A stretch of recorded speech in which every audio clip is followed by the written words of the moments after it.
Long ago, in the 12th century AD, there was a kingdom on the vast plains of northwestern Cambodia. The people of that kingdom erected the most massive stone building in the world on unstable swampland. And they combined a newly adopted religion called Hinduism with their own indigenous beliefs to create a unique and beautiful traditional culture.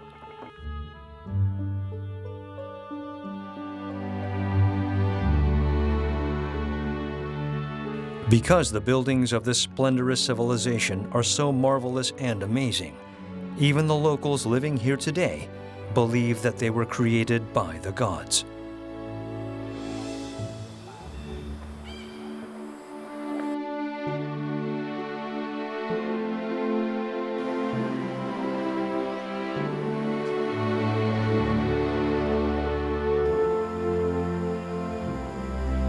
But now, how the massive buildings were constructed and who their builders were are mysteries whose secret remains buried deep in the Cambodian jungle.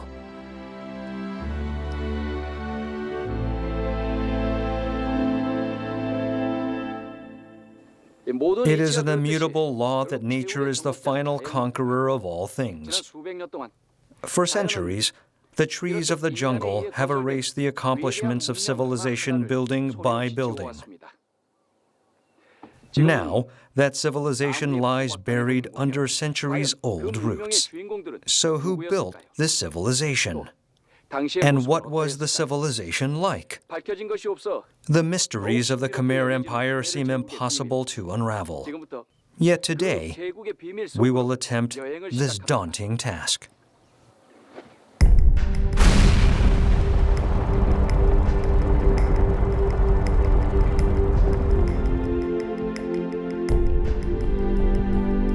The stones have crumbled and lie neglected on the ground covered in moss. Nevertheless, traces of the ancient splendor still remain. This place is called the Chamber of Jewels.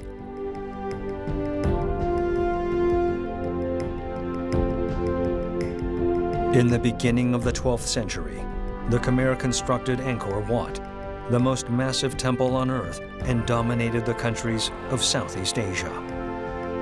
And at the center of that powerful civilization stood a man named Suryavarman II. But after his death, the Khmer Empire undergoes peril from internal struggles and the attack of the Champa.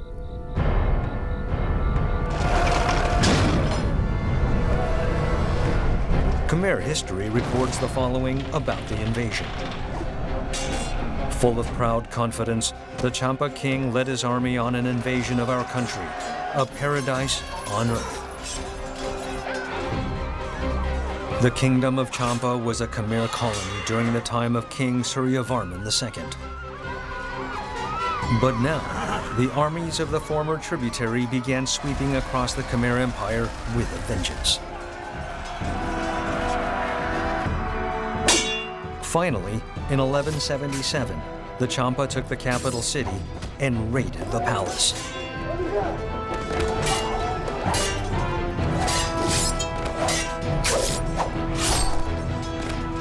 Tribhuvan Idyadvarman, the Khmer king, was slaughtered at the hands of the enemy. This was the greatest tragedy in the history of the Khmer.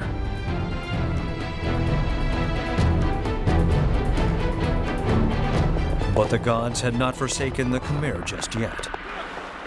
A hero suddenly appeared and saved the empire. He was a prince. His name was Jayavarman VII, one of the most revered figures in Cambodian history.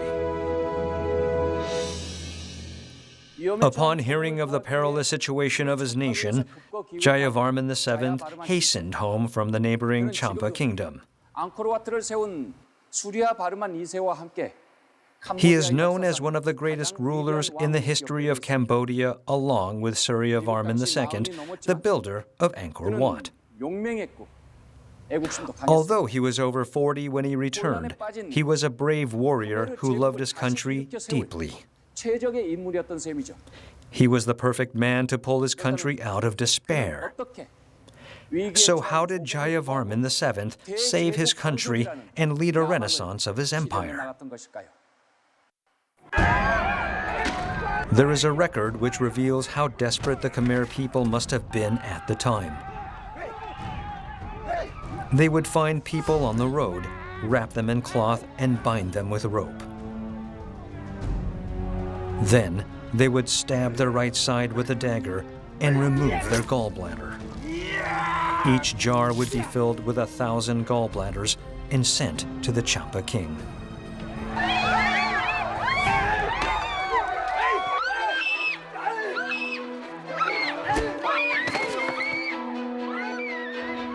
Jayavarman VII was almost 50 years old at the time. Born the son of a king, he was the crown prince in his youth. But he was sent away along with his queen for the fear that he would be killed by his powerful second cousin for the kingship. But hastened home when he heard that the king had been killed and the people were suffering under the oppression of the invaders. A stele in Phimianakis, a royal temple, records the following about the incident. The king was killed by the invaders. Jayavarman VII remained in Cambodia, biding his time until he could save his nation, which was groaning under the burden of sin.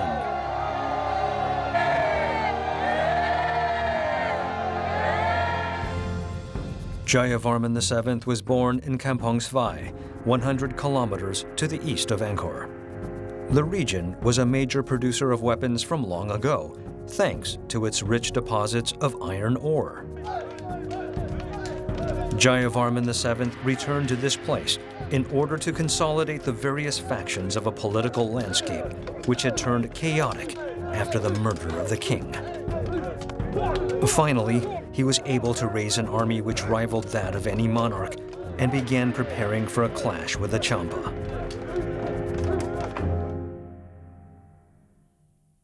At the time, the Champa had disguised their vessels as a lost Chinese fleet, passed the Mekong River, and reached Angkor through Lake Tonle Sap. But they were forced to retreat back to the lake due to the efforts of Jayavarman VII and his new army. Then, in 1181, Jayavarman VII and the Champa army clashed in a fateful battle. This was the Battle of Tonle Sap, the most famous battle in the history of Cambodia. Their ships were up to 27 meters long, with an average of 20 men rowing them and carrying another 25 warriors. They were only armed with spears, bows and arrows, and shields. But they made through use of their limited weapons by securing enemy ships with rope and engaging them with the enemy at close range.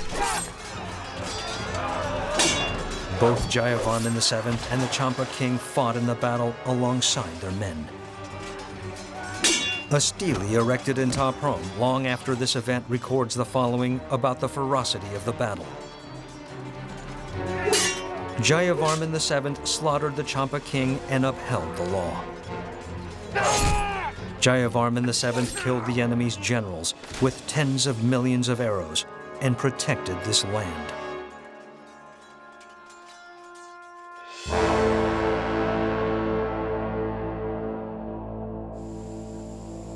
There is a vivid depiction of the day's battle on a relief in Bayan Temple, which was built by Jayavarman VII.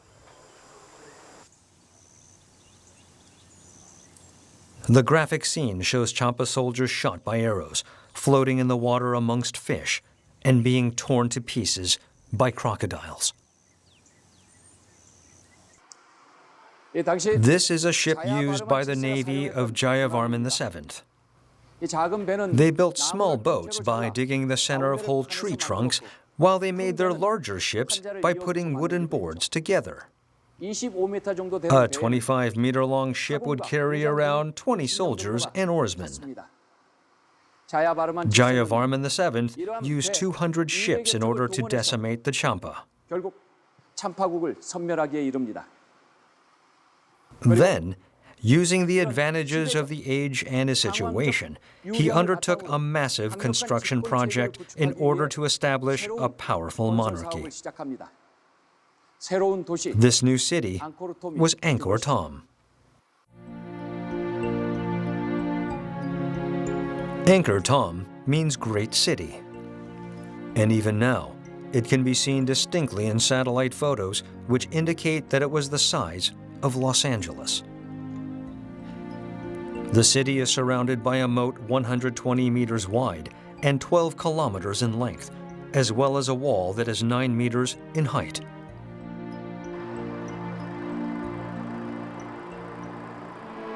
One must cross a bridge in order to enter the city. This is called the Naga Bridge. It is decorated with 54 devas, or spirits of good, holding onto a giant serpent on the left side, and 54 evil spirits on the right side, along with motifs from the churning of the Milk Sea in Hindu legend.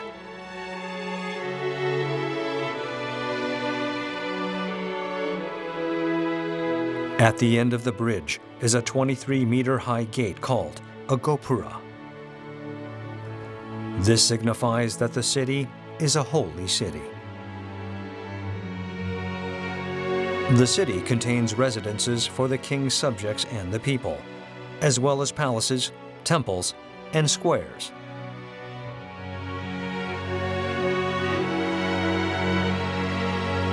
This is the Terrace of the Elephants, which is located in one corner of a square. Although only the foundation platform remains, the stone terrace is 300 meters long and was used exclusively by the royal household. There are life-size reliefs of elephants on either side of the central terrace. The square was used to train combat elephants and for major ceremonials of the royal family. The king is said to have presided over such events from here, at the center of the terrace. Also, there are statues of the Naga, a mythical serpent, and a lion on either side of where the king would have stood. The terrace is supported by Garudas, mythical birds of Hindu legend. Located on the other side of the square are 12 stone towers called Prasat Sor Prat. This place was used as a court for judging those accused of wrongdoing.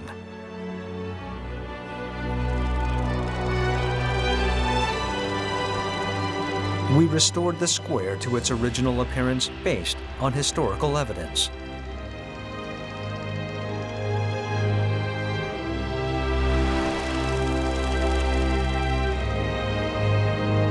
Jayavarman VII's coronation was finally held in 1181. He was most likely accompanied by his queen, who Khmer histories record was as wise as the day's greatest learned men, and the king's subjects offered the crown to their lord, swearing an oath of fealty to him. This heralded the reign of Jayavarman VII, who along with Suryavarman II, the builder of Angkor Wat, is considered to be one of the greatest monarchs in the history of the Khmer Empire.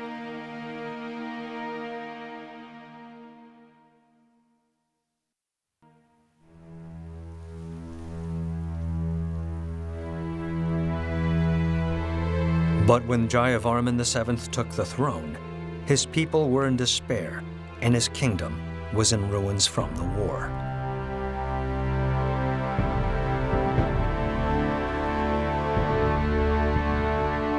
After he was crowned, he undertook a massive project to restore the city. First, he built a sturdy defensive wall around the city. He also restored the moat that surrounded the city outside the wall and made it deeper. The moat was designed so the water would come in from the northeast and flow towards the southwest. The moat was no less than 120 meters wide. By installing such a deep moat and massive walls 9 meters high, he made his city into an impregnable fortress which no invader could breach.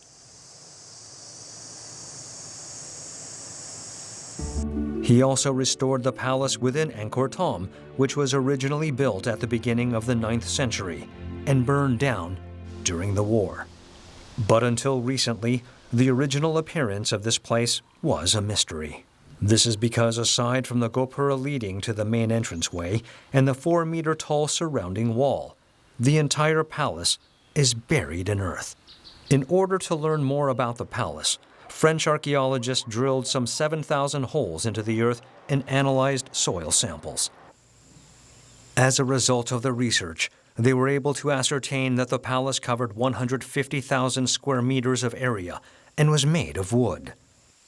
Ce sont des pièces qui font 40-50 cm de largeur par 4 à 5 mètres de longueur et 20 cm d'épaisseur. Ce sont des pièces extrêmement solides. Ça, ce sont les fondations, les éléments de fondation. Sur ces fondations, on a des éléments de structure proprement dite.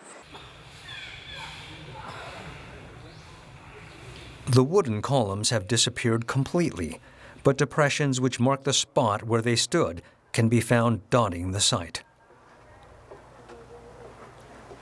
These are the traces of wooden columns found next to the stairs of Phimianakos, the royal temple.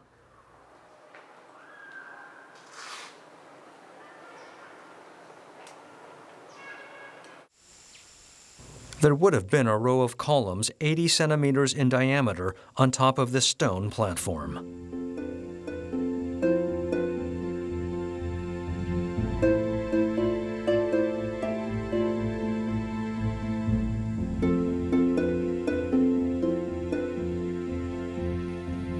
The buildings of the palace would have been connected by splendorous, high-ceilinged galleries in this manner. They would have been built with local trees called slocum and koki, which are so dense and hard that they sink in the water. So what would the roof of the palace, which was supported by such sturdy wood, have looked like? There is a